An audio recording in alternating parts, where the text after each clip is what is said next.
আলোচনা শোনান, যেন আমরা হযরতের জন্য বেশি বেশি দোয়া করতে পারি। আমাদের জন্য দোয়া করেন তিনি। অবশ্যই তিনি আমাদের থেকে দোয়া চেয়েছেন এবং ওয়াদা করেছেন যে তিনি আমাদের এখানে আসবেন, আমাদেরকে সময় দিবেন। এই জন্য আমরা হযরতের জন্য দোয়া করবো ইনশাআল্লাহ। তো যে কথা বলার আমাদের আলোচক তো বলেছেন, বাকি আপনাদেরকে এতটুকু বলি, আপনারা যারা কোরআনের হাফেজদের দেখার জন্য এসেছেন, কোরআনের হাফেজদের মাথায় সম্মানের মুকুট পাগড়ি দেওয়া হবে, এর সাক্ষী হওয়ার জন্য এসেছেন। দেখেন ওলামায়ে কেরামগণ বলেন যে এখন আমরা যেভাবে এখানে বসে আছি, হাসরের ময়দানে আল্লাহ পাক রব্বুল আলামিন ঠিক এই দৃশ্যটাকে সিসি ক্যামেরার মতো হাসরের ময়দানে আমাদেরকে দেখাবেন। যদি হাসরের ময়দানে আমাদেরকে দেখানো হয়, ধরেন আমরা সবাই বসে আছি আর হাফেজ কোরআনদেরকে স্টেজের মধ্যে পাগড়ি দেওয়া হচ্ছে, এই মুহূর্তে আমার ছবিটা তাদের সাথে আছে। দেখবেন বাংলাদেশের সিস্টেম অনুযায়ী যদি কোনো বড় নেতা অথবা কোনো এমপি মন্ত্রীর সাথে কারো ছবি থাকে, এমনি মানুষ তাকে দাম দেয়, গুরুত্ব দেয়। যদি কোরআনের হাফেজদের সাথে ফেরেশতাদের করে একটা ছবি আমার থাকে, আমি কোরআন পড়তে পারি নাই অথবা আমি কোরআনের জ্ঞান তেমন রাখি না, কিন্তু যারা কোরআনের জ্ঞান রাখে এমন ওলামায়ে কেরাম, স্বনামধন্য আলেম দ্বীন এবং যারা সম্পূর্ণ কোরআন মুখস্থ করছেন, এমন কোরআনের হাফেজদের সাথে যদি আমার একটা দৃশ্য আসলে ময়দানে তুলে দেওয়া হয়, হতে পারে এর উসিলায় আল্লাহ পাক রব্বুল আলামিন আমাদেরকে ক্ষমা করে দিবেন এবং আমাদেরকে এই এতটুকু দৃশ্যের কারণে আমাদের নাজাতের ফয়সালা হয়ে যাবে। আল্লাহ তাআলা যেন সেই সুযোগটুকু আমাদেরকে করে দেয়। সবাই বলি আল্লাহুম্মা আমিন।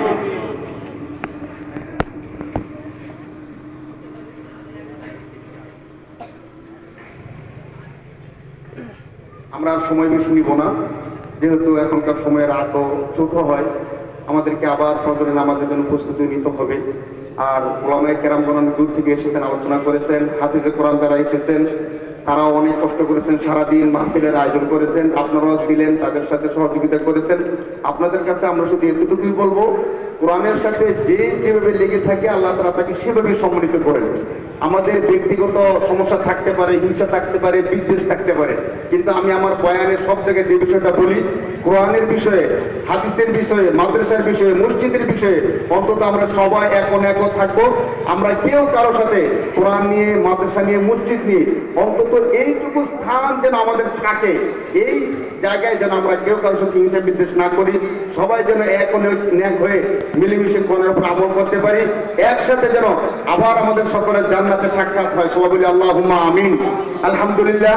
এখন আপনাদের সম্মুখে গুরুত্বপূর্ণ তাকরীর নিয়ে আসছেন আমাদের অত্র অঞ্চলের সর্বজন শ্রদ্ধেয় মুরব্বী, রহমতপুর মাদ্রাসার সম্মানিত মুহতামিম, আমাদের আজকের মাহফিলের প্রধান মেহমান মাওলানা মুতালিব খান সাহেব আমাদের সামনে কোরআন ও হাদিসের আলোকে গুরুত্বপূর্ণ নসিহত পেশ করবেন।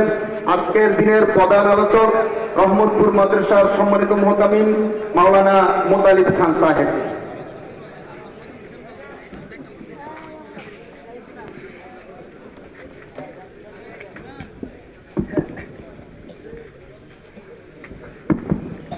হযরত এখন আমাদের সম্মুখে গুরুত্বপূর্ণ আলোচনা শুরু করবেন। এর পূর্বে আমি 1 মিনিট আপনাদেরকে ছোট্ট একটা কথা বলি। আপনাদের সম্মুখে যে মাদ্রাসাটা হিফজুল কোরআন ওয়া সুন্নাহ ওবাইদিয়া মাদ্রাসা, এই মাদ্রাসার সম্মানিত প্রতিষ্ঠাতা এবং পরিচালক হলেন হাফেজ ওসমান গনি সাহেব। তিনি অত্যন্ত শ্রম দিয়ে মাদ্রাসাটিকে ধীরে ধীরে গড়ে তুলেছেন। আপনারা তাকে সহযোগিতা করেছেন, কেউ পরামর্শ দিয়েছেন, কেউ অর্থ দিয়ে, কেউ বুদ্ধি দিয়ে আপনারা সহযোগিতা করেছেন। এতদিন পর্যন্ত এই মাদ্রাসাটা চলমান ছিল, তো সামনেও যেন আরো চমৎকারভাবে মাদ্রাসাটা চলে। যেন আজকে আপনারা দেখবেন 7 জন কোরআনে হাফেজ, তাদের মাথায় সম্মানের মুকুট পাগড়ি পরিধান করানো হবে।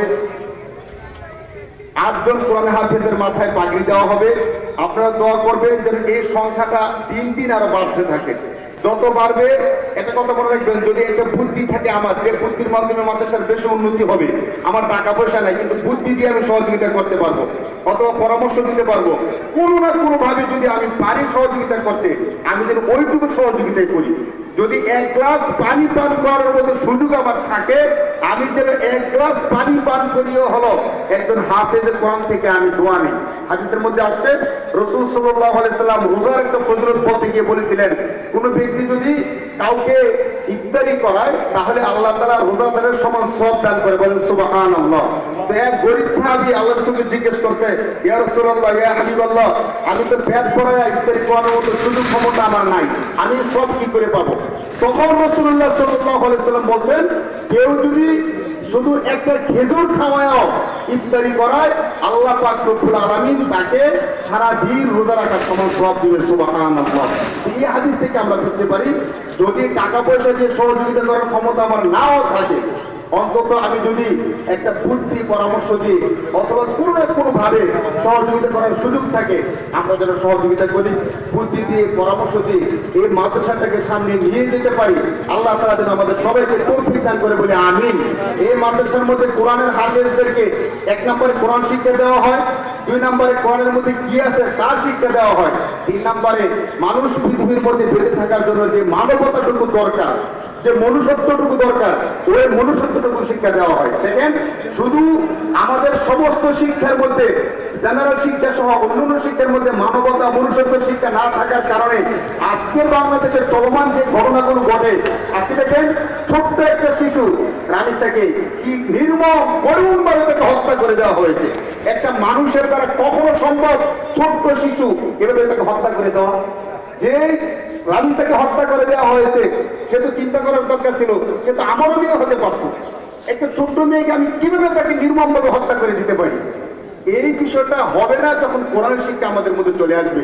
কোরআন শরীফের মধ্যে আল্লাহ তাআলা স্পষ্ট বলছে, যখন হাসরের ময়দানে জিজ্ঞেস করা হবে, ওয়াইদাল মাউউদাতু সুইলাত বিআইয়ি দামবিন কুতিলাত, এই ছোট্ট শিশুকে কোন অপরাধে হত্যা করা হলো?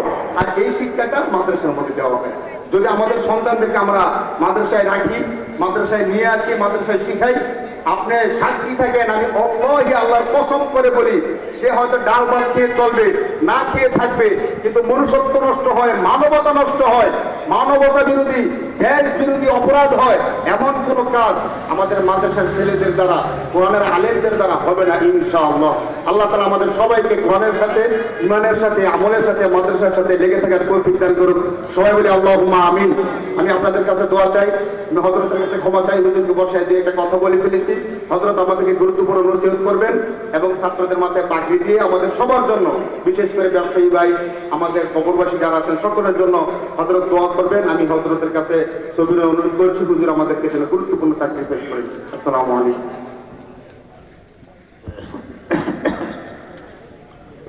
আসসালামু আলাইকুম ওয়া রাহমাতুল্লাহি ওয়া বারাকাতুহু। নাহমাদুহু ওয়া নুসাল্লি আলা রাসূলিহিল কারীম। আম্মা বা'দ, আউযু বিল্লাহি মিনাশ শাইতানির রাজীম। বিসমিল্লাহির রাহমানির রাহিম। কুল্লু নাফসিন যায়িকাতুল মাউত ثم توفون أجوركم ومن زحزح عن النار وأدخل الجنة فقد فاز وما الحياة الدنيا إلا متاع الغرور. درست قولي اللهم صل على سيدنا ونبينا وشفيعنا وحبيبنا ومولانا محمد صلى الله عليه وعلى آله وأصحابه وبارك وسلم.